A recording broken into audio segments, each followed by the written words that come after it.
something else that was just said about the blight. So I also forgot to mention that your own state auditor did a study of the program a year and a half ago, and she found two very typical problems with the program. One, that the state was failing to verify job creation claims or investment claims by the company, even though the state can easily do that. For instance, it can verify employment by looking at unemployment insurance records of the companies to see how many people they're paying unemployment insurance payroll taxes on.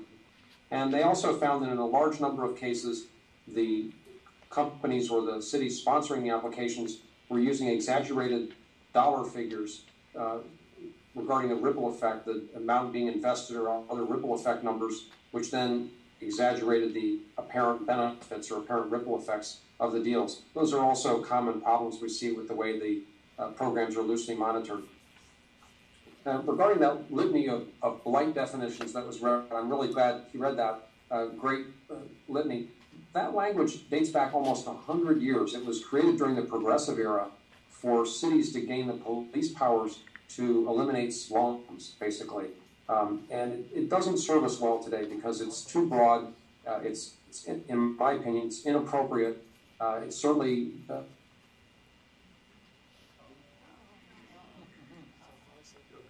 have any little piece of that and claim that it's appropriate. So I'm being told there's a connection problem. Anyway, let's have questions and answers now. One last thing we might add is that the definition for blight is the exact same definition as it is for eminent domain. Is that not correct, everyone here? That's what I understand.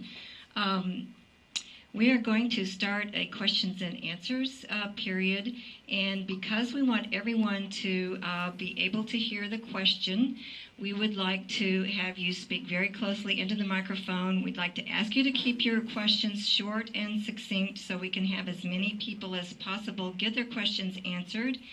And we can have both Mr. LeRoy and Mr. Scala answering questions depending on your question and who you'd like to address it to.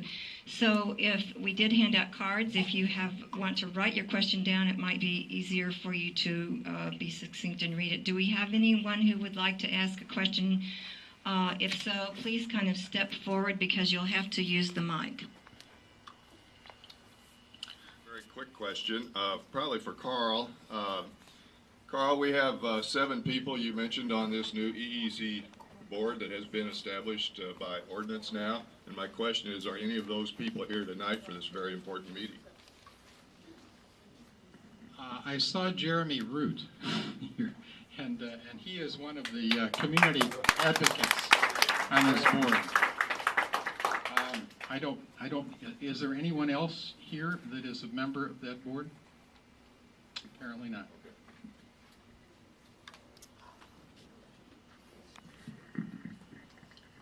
Just so the community knows, we did invite all of the city council members and the mayor to join us tonight. And I have seen, I don't know if he's still here, Mr. Kelly, our state representative. So we want to thank Mr. Kelly for being here tonight. So we do have at least some folks interested in this issue along with the rest of the community who represent us. We are hopefully going to have lots of questions. If not, we can certainly add other comments, but here we go.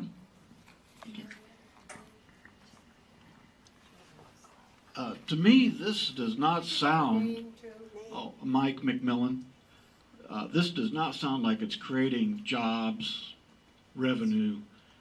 To me, it sounds like it's about control. And my question to whoever who would like it, it sure sounds like it smacks of UN Agenda 21. Any thoughts on that?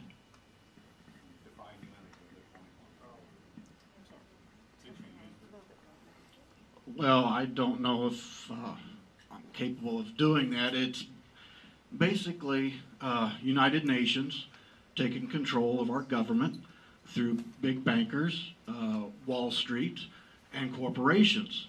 We're not the republic that our founders envisioned, and consequently we've become a corporate, global, fascist oligarchy, and basically UN Agenda 21 is controlling where we live, what we eat, all aspects of our lives, and I see this as another avenue of that. Thank you. Okay, thank you for your question, and I don't know if Carl or Mr. LeRoy or someone else who feels more knowledgeable on this might. You want to talk to this, Carl? Just a bit. I'm very familiar with the UN, the 21 project, so on and so forth. In my disclosure, I suppose I should have also said that I'm the chair of the Smart Growth Coalition in town. And that resolution that this is some sort of a takeover because of the language of smart growth and with the government, from my perspective, is vacuous. And I'll just second that. I mean, the issue of sustainability is good for everybody, and it's available for anybody to apply as they wish.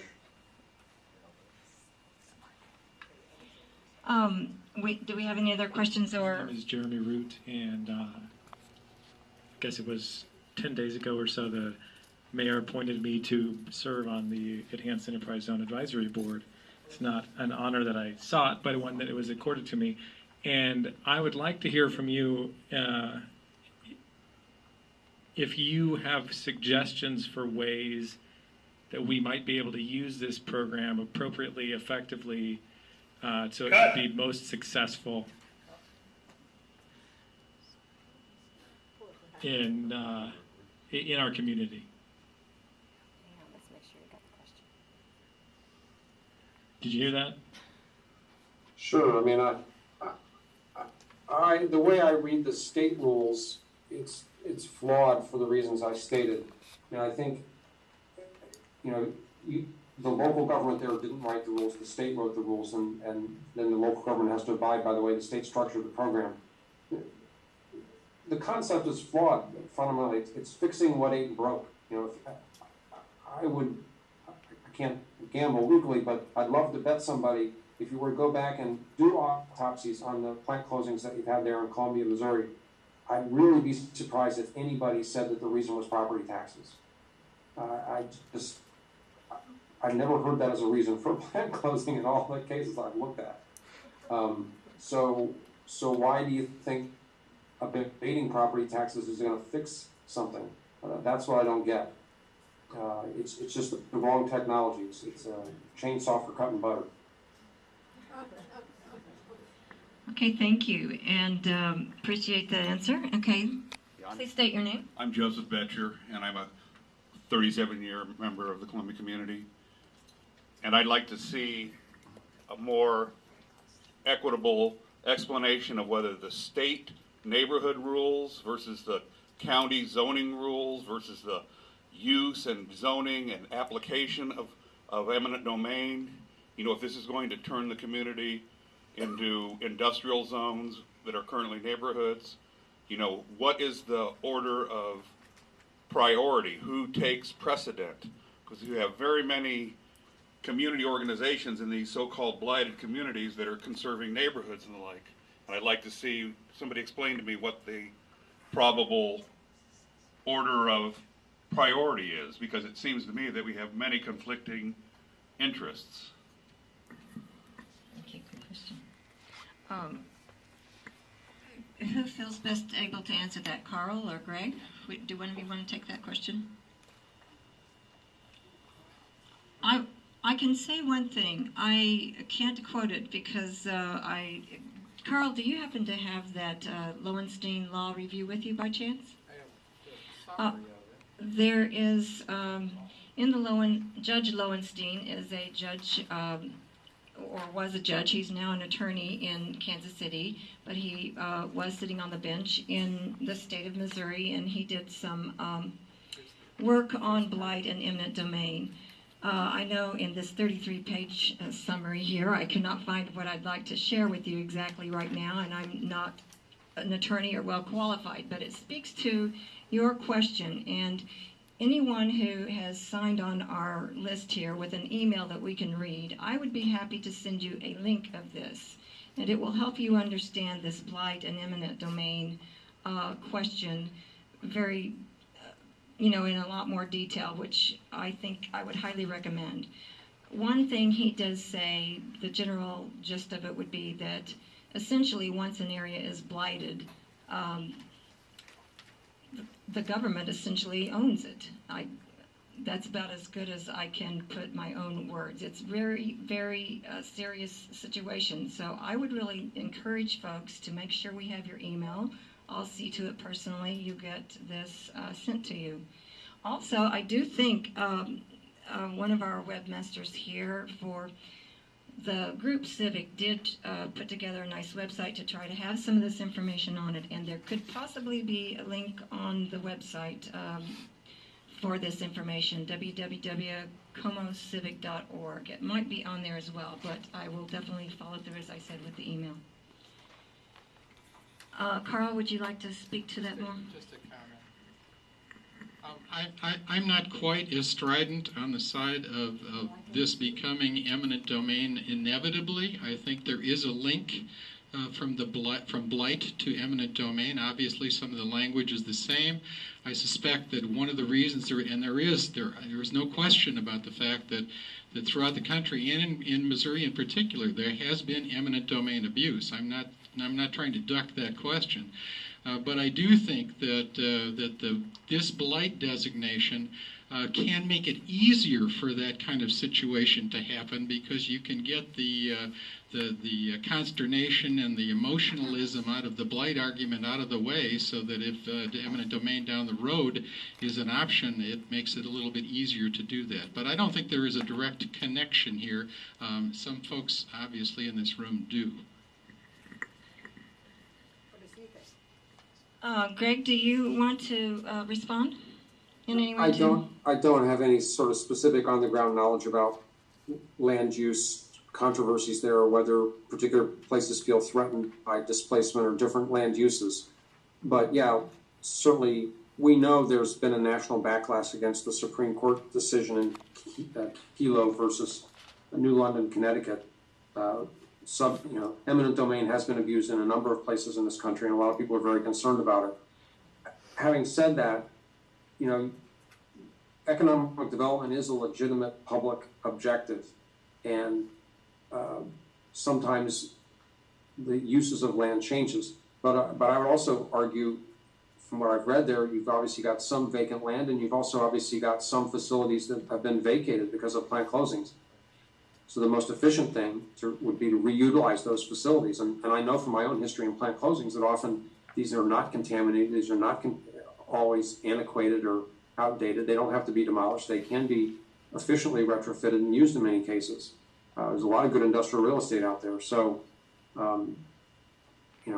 whatever participation process there is for steering new investment to vacant or underutilized land or facilities there, that should be the top priority. Okay. Hi, Greg. Mary Lehman. Hey, how are you? Hi. Listen, check me out on this. Isn't it really impossible to separate blight from all this good zoning stuff? Because politicians have to look good. So they've got to be doing this for clearing blight.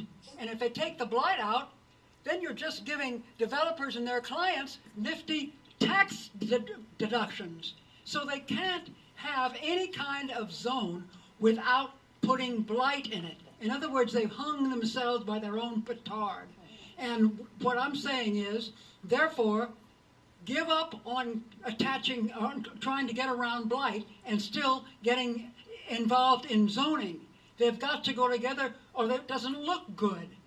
And it seems to me, if you get to this stage, then you're saying we've got to move beyond and really question the whole reason and virtue of subsidies themselves. And Mary speaks from some experience she had in Austin, Texas years ago. What do you say? He said you speak from experience you had in Austin, Texas years ago. Uh-huh. Mary needs a little help with her ears, as do some of us, of us here too, and we're a community who tries to help each other. Go ahead, Greg. So look, let's be fair to our elected officials. It's not an easy job in many cases. and the economy's been depressed for years, and they feel a lot of political pressure to look like they're being aggressive on the economy. Almost every state and local public official feels a lot of pressure in that respect because of unemployment still being so high. The trouble is they often do things in ways that is very expedient, that's easy to, issue a press release, cut a ribbon, get credit for something, even though the costs of those deals may play out over many years. In fact, in many cases, tax breaks deals, because they play out over so many years, most of the costs are borne by people who will hold office later, the next mayor, the next city council, and so on. So it's up to citizens who are going to be there next year and next decade, and whose kids are going to be there, and whose kids are going to be in school, and who have to use the infrastructure and enjoy in the parks and the libraries and quality of life. You're the ones that have to care about the long-term quality of your tax base and the fairness of your tax base to make sure that it's fair for all businesses, large and small, inside the zone and outside the zone, fair to homeowners, fair to tenants, fair to small businesses. If you allow it to get distorted by people who have short-term political agendas, you can really get hurt in the long run. That's the tension here. It's a legitimate tension, but you have a right to hold them to that standard. Thank you. Thank you very much. Thanks, Greg. I think that was a good segue into what I wanted to just briefly bring up. My name is Alice Turner, and I've lived in Columbia. Okay. Really close. All right, it's closer.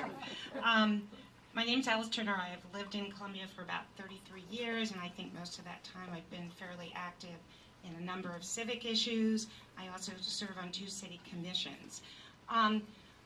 Earlier, someone noted that we do have 1 elected official in the audience, but none of our council members are present, and perhaps that's because of a recent action by a group associated with CiViC in terms of wanting to recall First Ward City Council member, but maybe it's not related. Anyway, I just heard that on our local radio station. CiViC is doing amazing things about drawing attention to these issues in Columbia, and I think hopefully around the state, asking really good questions. So I just hope that the group also looks at its political strategies in trying to work with and hold their feet to the fire our elected representatives. I guess I personally feel that there are some people on the city council I would love to recall right now, but that is not necessarily the First Ward City Council member. Thank you. I think I do need to make a correction, because the civic board has not voted one way or another on the recall. So just to let people know that. However, I'm sure we'll have comments from the audience that, folks, this is a community thing. People can say what they want and make a question or a comment. So next question or comment. Short comment, hopefully with a question. Okay, thank you. My name is Alan Vaught, and I want to ask a couple of questions about EEZ, particularly as they relate to jobs. I do read through the op-ed comments and comments on our local newspaper with the proponents for EEZs. They seem to be, since they can't go after unemployment so much in Columbia, since it's basically 5% or lower, which is, for this economy quite amazing. So they're going after poverty. It's almost as if they've discovered it, and they're claiming that EEZ is a cure-all for it. So I was wondering if you, particularly Mr. LeRoy, if you have any data nationally on whether or not wages for EEZ employees are better, or at least living wage for their localities, and also, what was my other question? Whether or not these jobs are generally filled by locals, in other words, people that have already lived there, or if in fact perhaps people migrate to these places from other areas. Great questions. To the first answer, no, I'm not aware of scholarship comparing wages of zone versus non-zone employees, but certainly you're right, and it's very typical for people to try to justify enterprise zones in the name of anti-poverty. That's kind of the rhetoric that a lot of them are draped in, along with that litany of blight business. The problems are these. Some states structure the enterprise zone programs in ways that you get extra credits if you hire residents from the zones. And some states, in fact, even structure them so that it doesn't matter where the business is, it just matters where the person resides. And that sets up a bunch of Byzantine incentives for employers to game hiring programs and things like that. If you have concentrated poverty in Columbia, Missouri, you can address that, but a zone program is not the way to do it, in my opinion. The way to do it would be first a targeted training program for people who need GED or ESL or customized training. And you can also set up what's called a local hiring preference. You could attach local hiring preferences to other incentive programs that the city or county is offering there. Under a local hiring program, nobody can tell a company who to hire, but what you can do is set up a first preference, a first opportunity to qualify for the new jobs to a targeted population. And it could be people coming out of your employment and training program, people coming out of your community college program, a dislocated worker program. So you can target the first shot at the jobs to people who need the help the most. That's a local hiring program. It's nothing about property taxes. Okay, thank you. Thank you very much. Nancy. Thank you very much for this evening. My name is Nancy Harder. Can you give examples of cities who were able to change the march of the EEZ blight so that the city did not have it? Oh boy, I wish I could. I don't know of a situation where I could say a city really reined itself in. The big problem we have is also with TIF districts. Cities have fallen in love with TIF districts in many cases, and they're also eating up and diverting enormous sums of property tax revenue at the local level. I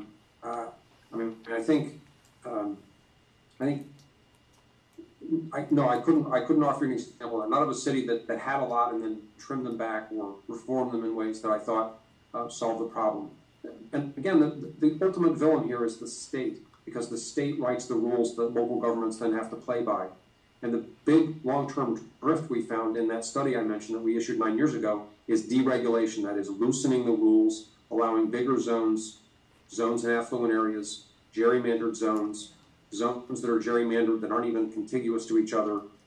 That's the long-term drift at the state level, which then plays out locally. I wish I had more good news on that front, but I don't. Okay. So the challenge, if you've got bad state rules, is to not go there in the first place, in my opinion.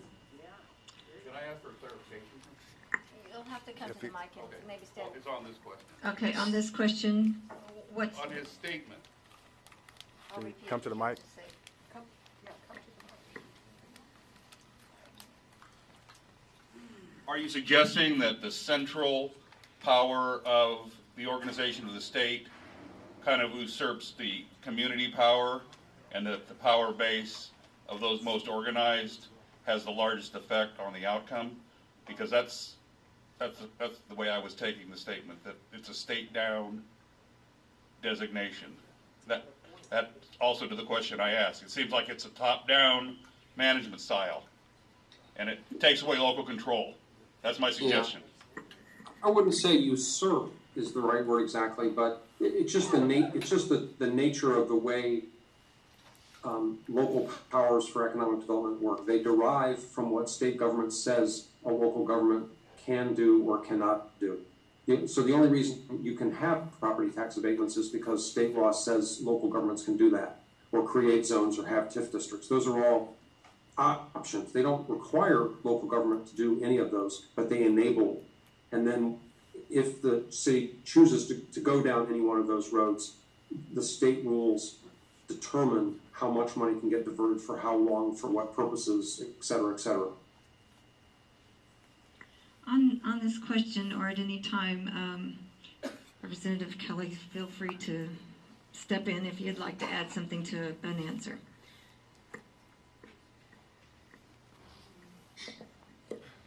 My name is Marion Mace Dickerson.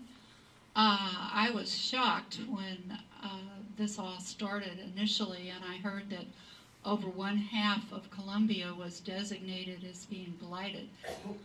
My question is, what entity makes the decision as to whether an area is blighted or not?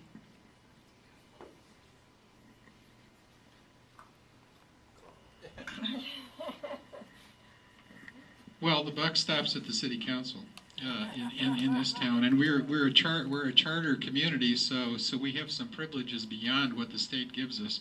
But local control here is a huge issue. I mean, when you sign on the dotted line, you play by those rules. And that, I would think that more people would object to that, but somehow that doesn't seem to be the case. One other interesting aspect, and that is the difference between the EEZ and the TIF. And I agree with Mr. LeRoy that going down this road, we already see that the TIFs are expanding. We're getting geographic TIFs, and they're getting bigger. And so on. And when I was on the council, we agreed to TIFs, but only to be evaluated on a case-by-case basis and not associated with blight, because you have the option to create conservation districts, not necessarily blighted districts. But the interesting thing about the EEZ is that there is no blight relief. This is not, you have to declare a blight, but it does nothing about the blight.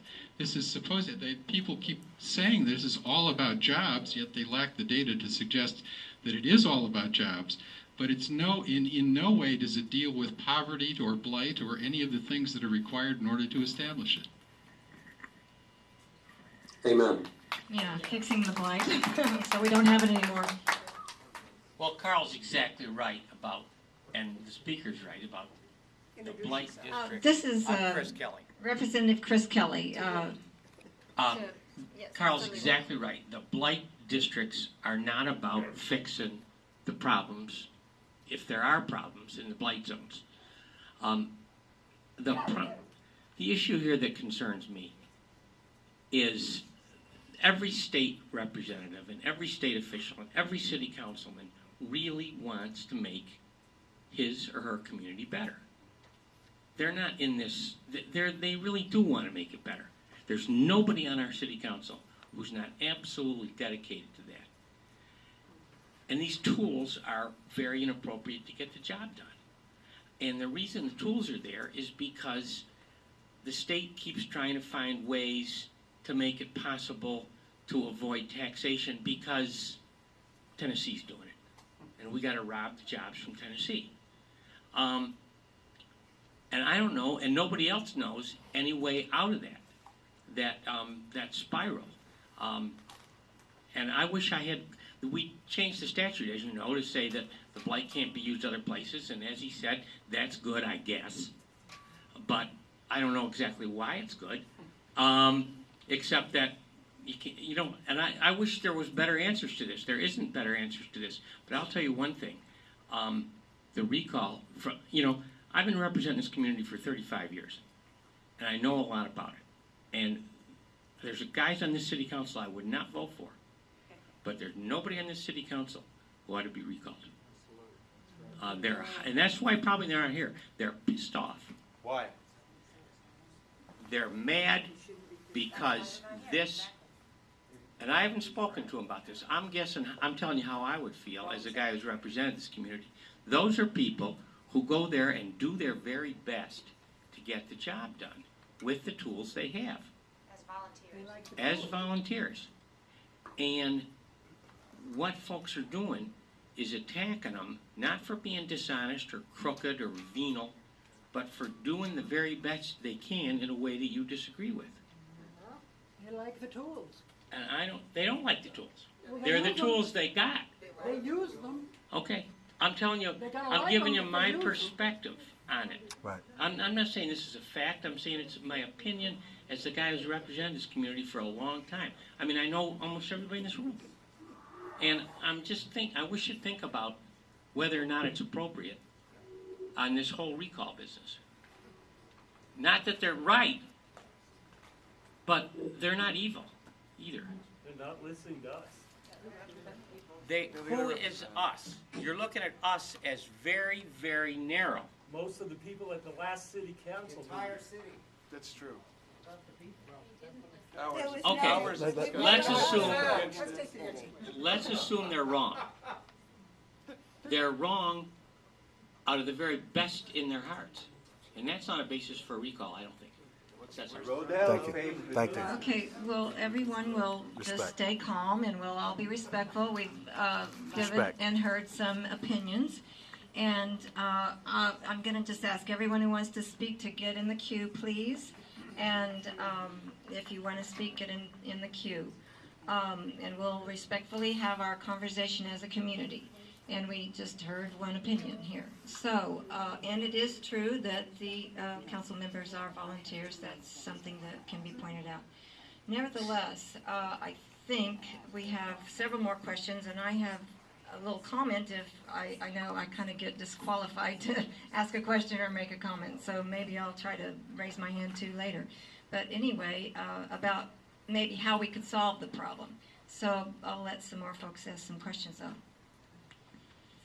Good evening. My name is Elizabeth Alleman, and I own commercial property in the blighted district, but I don't live in the city of Columbia, so I can't vote in any recall or other election. And I apologize for bringing this to the personal, but as a property owner, it feels very personal, and I'm wondering whether you can give me any advice or a place I can get advice. I'm about to pay off the mortgage of my building this fall and was planning on making significant capital investments in improving the building, and now I'm questioning whether that's really a smart idea. And then on the other side, I'm wondering whether is there any advantage in this EEZ for me as a self-employed person. I don't create a job for anybody but myself, but wondered whether established businesses can also get property tax abatement. Not that that would really make that much of a difference, but wondered if I could turn it to my advantage as well. Okay, so yeah, but twixt in between kind of question. Who would like to take the answer? Greg or Carl? Either one? I apologize. The internet connection cut out right in the middle of the question, so I didn't really get the gist of it. But I'll make it more simple. Should I invest a significant amount in capital improvements in a business, in a commercial piece of property I own in the blighted district, or not? And she did, excuse me, she did also add, as an owner, was there something on the converse side of that question? Is there some other benefit for herself, even though she's only one person as an employee, or you were talking about the level playing field idea? Yeah, you have to hire, I believe, a minimum of 2 new employees to qualify for the program. Let me ask you this. When did you start thinking about making the capital investments? Probably 20 years ago when I borrowed the money for the mortgage, so the timing is not great for me. And is it fair to guess that you might have been delayed in your thinking because of the recession and so on? No, not at all. I'm paying off the mortgage in the fall, Right. So it's all about the timing of the mortgage. Okay, so I think you're supporting my argument, which is to say that the business basics, including your note expiring, are the things driving your business decisions, not the existence or absence of a tax break that would be a small cost factor to you. That's exactly right. The capital improvements would probably be 10 to 20 times what my tax is. Now, if the city wanted to give me a tax abatement, I would take it and say thank you, even though I don't think it's fair. Okay, but I would also come back and say, I'm sure the city has other things in its toolkit that might be even more beneficial to you. It might have industrial revenue bonds, or customized training grants, or technology adoption assistance, or other things that would be great for your cash flow, great for your efficiency, great for your training needs. Thank you. Hi there. So I'll leave you with 2 questions, and one of this is, John Clark. The basics of this are some tax breaks, but if you had any experience with communities that have successfully tailored these kind of programs to make them more effective, less abusive, more accountable, and more targeted. And part of this maybe goes to your issue that I read part of your article, or an article about you, about the area is so large. I mean, it's like it starts out with half the town. Well, actually, people are already talking about cutting that back, but it's still very, very large. And then the second one would go with that is, given that it's too large an area, how might you see, if we're going to do this, and I'm not sure it won't happen. How might you suggest we kind of work through it on a step-by-step manner so we don't overdo, don't go down too far down a wrong road? Do you have any suggestions about how to approach that from experiences elsewhere? Sure. Let me answer the second question first, because I guess I'm a little unclear about what the this is. I've heard that your unemployment rate is far below the national average. I've heard that many of the properties included in the original proposed zone could in no way be considered, abandoned, dilapidated, massive code violations, whatever. Sure. So I'm not quite sure what's broken. I think we need to get much more specific about those parts of the city that need help and specifically what kind of help they need. But your first question is a great question, and I'm glad you asked it, because there are very positive examples to point to, including some groups that I'm very familiar with because my board members work there. So in Los Angeles, for instance, which I know is a huge city, right, and big poverty problems, big issues with things that most towns your size would never dream of, has, thanks to the organizing efforts of a community-based group there called the Los Angeles Alliance for a New Economy, completely reshaped the way it does business through what used to be called its Community Redevelopment Agency. The state just dismantled all of the CRAs there, but that board was the group that created TIF districts and did redevelopment for all these, for more than 50 years, almost 60 years in the state of California. Thanks to the Los Angeles Alliance for a New Economy, the city has started approving things that are organized by local coalitions of community groups called community benefits agreements. These are agreements between grassroots coalitions of union members, environmentalists and labor members and affordable housing advocates and environmentalists and so on, transit advocates, and private developers to make sure that the private development activities benefit the people in the footprint around the project. So first source hiring preferences, living wage ordinances, environmental set-asides, open space agreements, traffic management plans, affordable housing construction, whatever the neighborhood needs to make sure that they really benefit from the project, that they're not roadkill for the project, if you will. That's a well-established model. There's a manual on our website about community benefits agreements that reproduces the legal language, the contractual language from many of these agreements in Los Angeles, and they're great models. Thanks for some good ideas. You bet.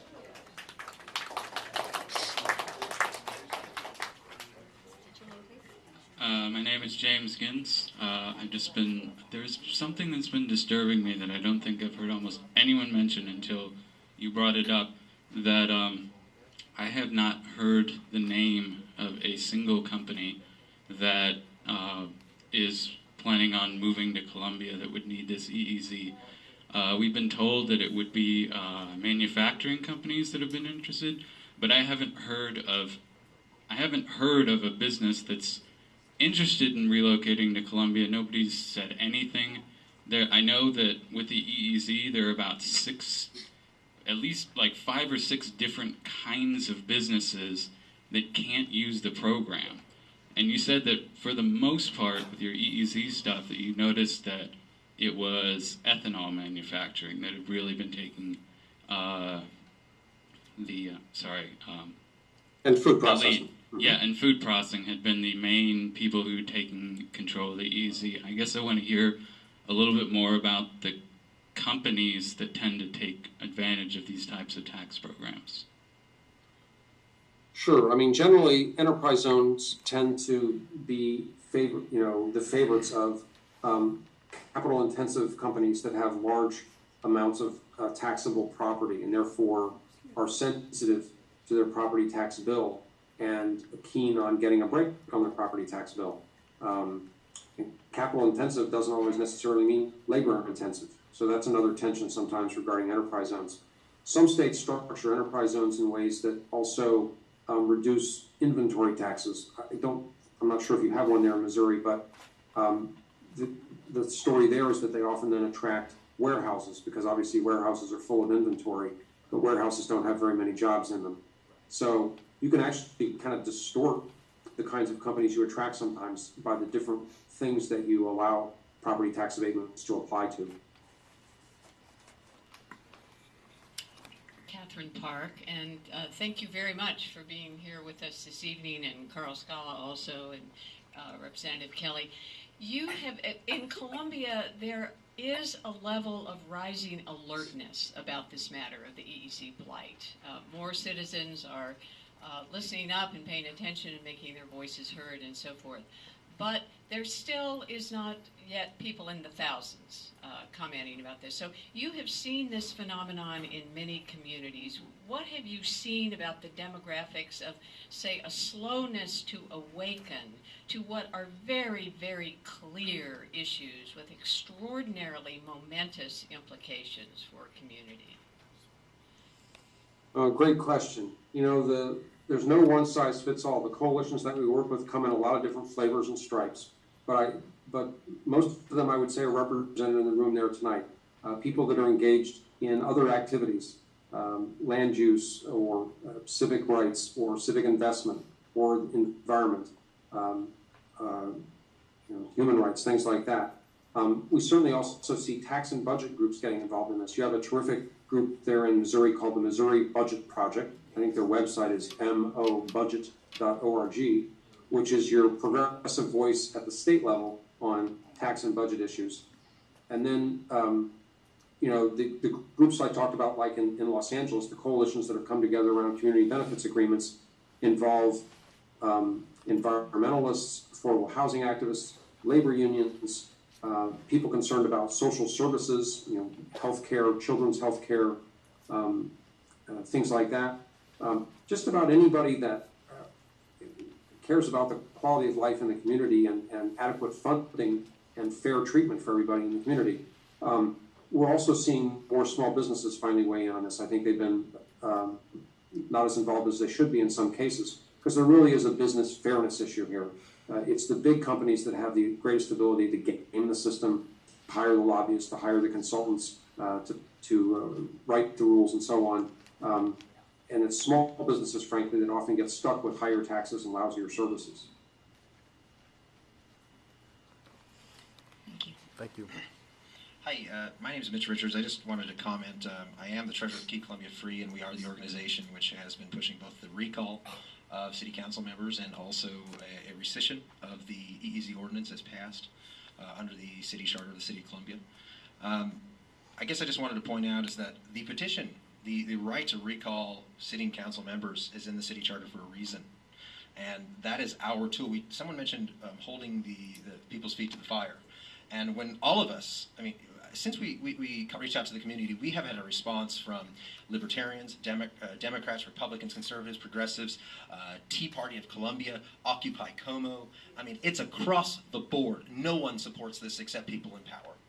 And the reason we are doing this is because we have the right and the power under the city charter to recall our representatives if they do not listen to us. I understand that they're volunteer. We're all volunteer. None of us are paid to care about our community. And so that's not an argument. When you say it is okay for the government to take someone's home, to abate someone else's taxes and allegedly bring jobs, you have no business being on the council. I'm sorry. That is not right. We have an ugly history of eminent domain abuse in this town, and I am sick and tired of people trying to, just gloss over that and act as if it's not happening. This is not a jobs program. I've said it before. This is a corporate subsidy program, and it's okay to advocate corporate subsidies. I'm not saying, everybody has that right, but we need to be clear and honest with people. That's what this is. And so I'll tell you right now, if we get the rescission ordinance on the ballot, it will pass. And so I think that is where Keep Columbia Free's efforts will be focused. And anybody who wants to join us, we would greatly appreciate that. If not, I understand and respect your difference.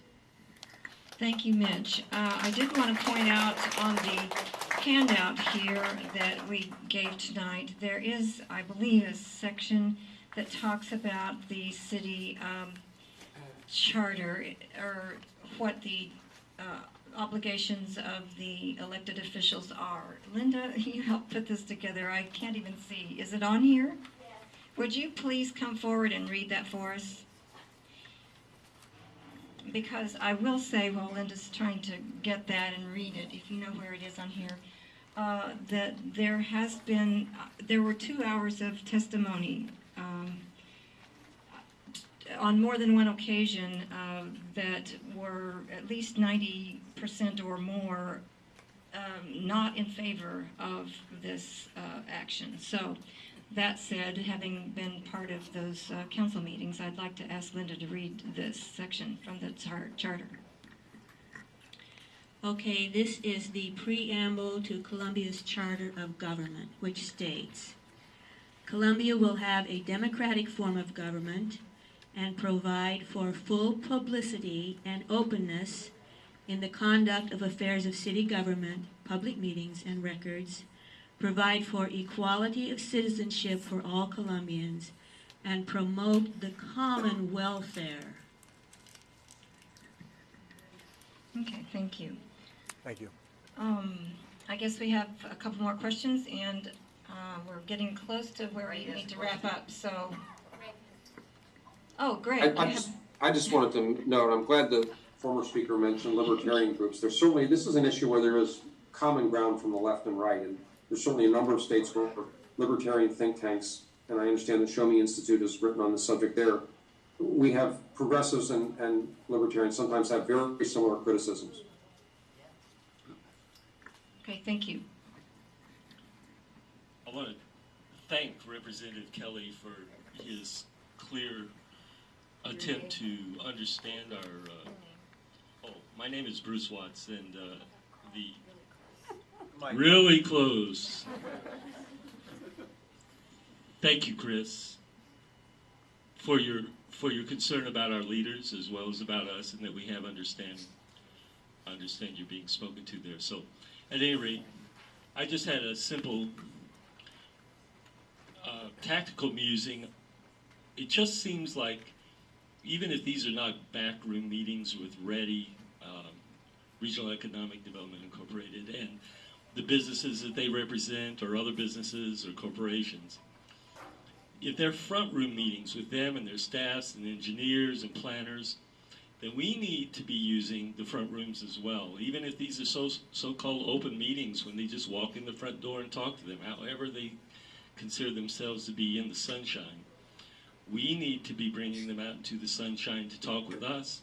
If there are so many more of us, we should go ahead and be making appointments with these men who don't have offices and women who are our commissioners. We need to be talking with the planners and the engineers and anyone in our families that have any connections with the city.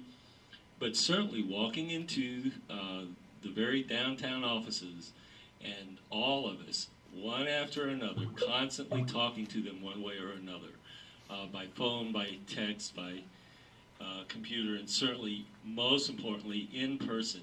Get in line, go talk with these folks constantly, please. Thank you. After this question, I'll make a comment, and then we'll probably end the meeting unless someone has a really driving question here. Get in line. We're taking the last question or two after Adam here. Thank you. My name is Adam Saunders. Two questions. One for Greg.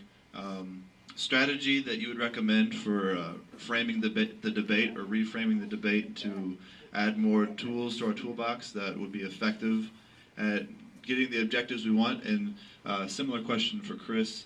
How we can work at the state level to solve some of the systemic problems with this policy. Not sure if Chris is still here. Oh yeah, okay, great.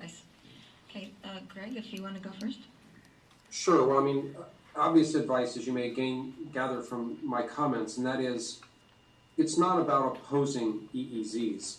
It's about agreeing that we want good economic development, that we want good jobs, that factory jobs count and are important and are worth paying extra attention to because they have good ripple effects and good wages and good linkages and good, all the things that we want for a healthy economy. So you are citizens for responsible economic development. And you favor things that address that fix what's broke, if you will. But you're not nobody in their right mind, I think, can really plausibly defend blunt, badly targeted, unproven giveaways that threaten the tax base to undermine what works. Okay, Chris, would you like to add something since Well, he hit it right on the head. The tool is a blunt instrument. The problem of blight and eminent domain is too close to make me comfortable because it's always Giuseppe the shoemaker losing to the big box every single time. And the way to change it is doing this. My comments before had to do with not the attack on the ordinance, but the attack on the personalities. I love the attack on the ordinance.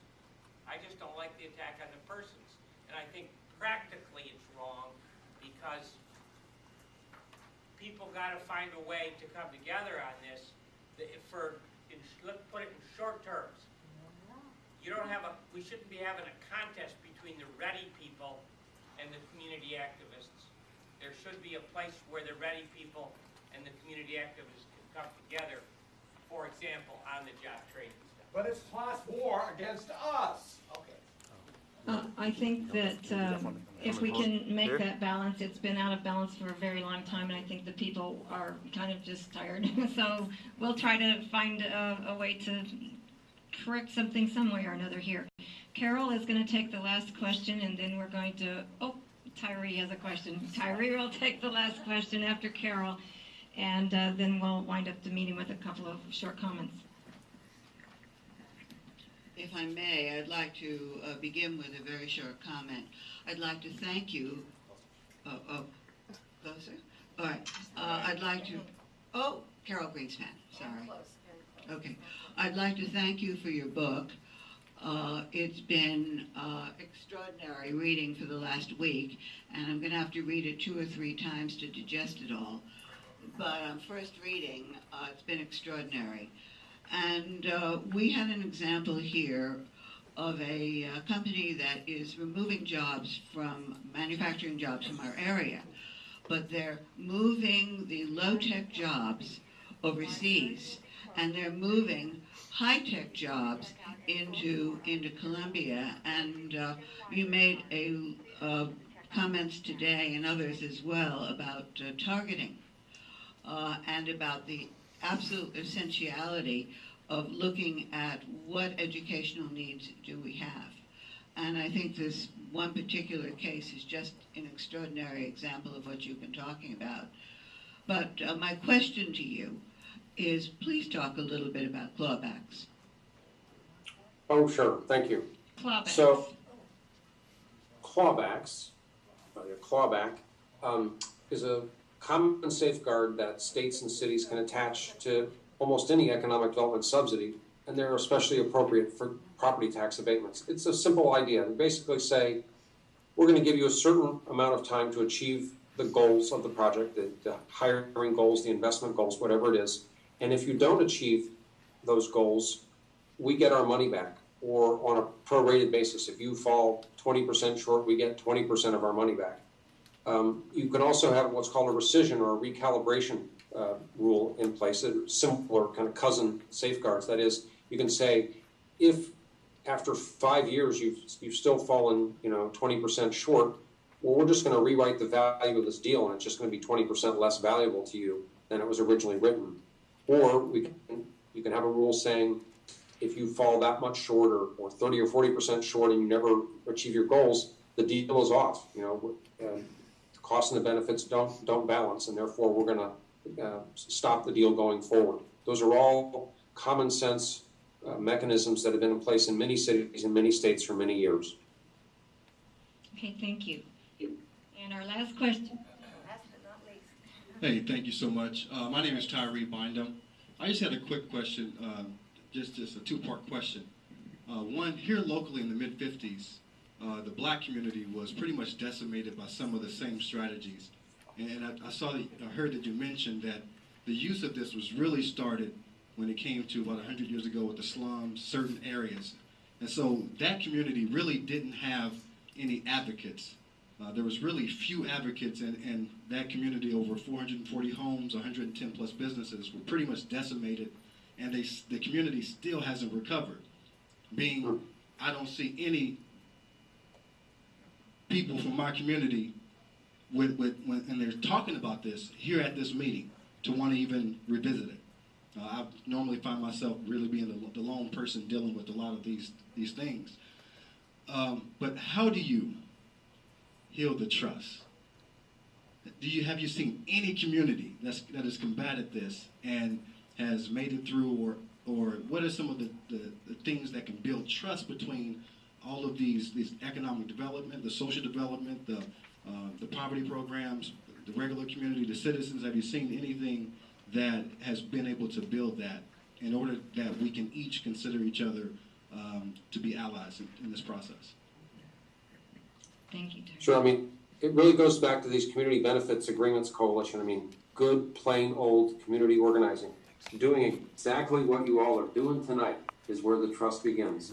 Because unless you all are involved and informed and have your say about the way the city does economic development, there's always going to be misunderstandings and mistrust and the chance for mischief and the chance for injustice. The only inoculation at the end of the day against unfairness or displacement and community, devastation, as you described, is community organizing. Doing what you're doing tonight is exactly what should be done. That's a perfect question and answer. That's a perfect question and answer to end on. And that's really kind of leads me to the few closing remarks that I wanted to make as someone who has started an organization, worked with in an organization and other organizations, been thinking about these kinds of solutions and questions for a long time. It's hard sometimes to get us all together, but this has been a really good catalyst, I think, to really kind of maybe move some thinking down the road. And to add to what Greg just said, is working together in our communities and, hearing what the folks that